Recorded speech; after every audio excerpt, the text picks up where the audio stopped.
Hello, নমস্কার বন্ধুরা। সরকার দুর্নীতি ঠেকাতে চাকরির পরীক্ষাতে দুর্নীতি ঠেকাতে নতুন কৌশল অবলম্বন করেছে। পরীক্ষার্থীদেরকে হয়রানি করার মাধ্যমে দুর্নীতি ঠেকাবে। অভিনব কৌশল। পরীক্ষা দিতে যাবেন, আপনাকে জলের বোতল নিতে দেবে না, কারণ জলের বোতলের মাধ্যমে দুর্নীতি হয়, পরীক্ষার প্যানেল বাদ হয়ে যায়।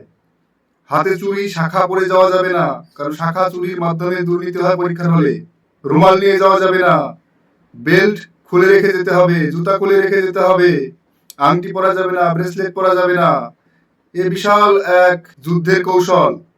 ফলে আর দুর্নীতি হবে না কিন্তু, কারণ এর মাধ্যমেই সমস্ত দুর্নীতি হয়েছে, ধরা পড়েছে বিভিন্ন জায়গায়।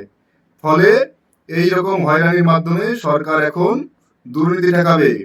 এই যে পরীক্ষাটা হয়ে গেল না 7 তারিখে, 7ই সেপ্টেম্বর, স্কুল সার্ভিস কমিশনের 9-10 পরীক্ষা, 14 তারিখে একটা হলো 11-12 পরীক্ষা। হ্যাঁ, তো এই সমস্ত পরীক্ষাগুলো হয়েছে কেন না? আগে দুর্নীতি হয়েছে, ফলে প্যানেল বাদ হয়ে গেছে, চাকরি বাদ হয়ে গেছে।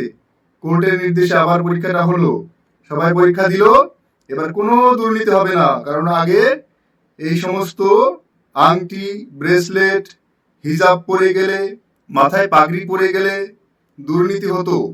সেই জন্য সরকার এগুলো পরে আর যেতে দেয় না, এগুলো খুলে সব রেখে যেতে হয়। সে আপনার হয়রানি হোক আর না হোক, আপনার ধর্মীয় অনুভূতিতে আঘাত লাগুক আর না লাগুক, ওটা দেখার দরকার নেই, কারণ ওইটার মাধ্যমেই দুর্নীতি হয় একমাত্র, আর কিন্তু কোনো কৌশল নেই। হ্যাঁ, আর কোনো কারণে হয় না। সেই জন্য ওগুলো খোলানোর মাধ্যমে, হয়রানি করানোর মাধ্যমে দুর্নীতি ঠেকিয়ে দেবে সরকার। বাহ, এরপর থেকে আর দুর্নীতি হবে না কিন্তু।